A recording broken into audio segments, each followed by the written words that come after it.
All right, good afternoon, boys and girls, and this is going to be the second part of our celery experiment.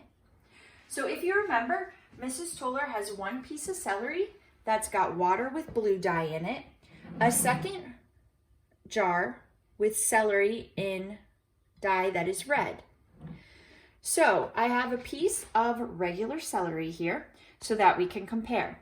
So if you compare it to the one that has been in the blue water, you can see that the bottom has a lot of blue, and you can also see that the ends has a lot of blue, where you can see that the water and the blue dye came up the celery stalk.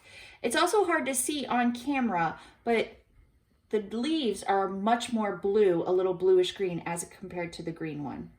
Mrs. Toller also took a knife and cut some parts in the celery so you could kind of see where the blue water came up through the stalk. So now if we look at the piece of celery that's been in the red dye, we see very similar. We see red on the bottom. You see red on the top. It is kind of hard to see again. And then also too, the leaves are starting to get a reddish tint to them. So basically what our celery experiment tells us is how a plant drinks water and eats.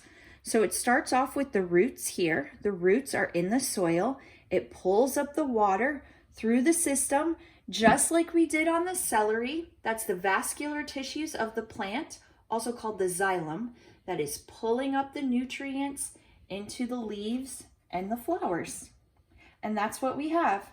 Now please, on your second part of your worksheet, please draw a picture and write a sentence about what Mrs. Toller has shown you here. Have a good weekend, everyone. Bye.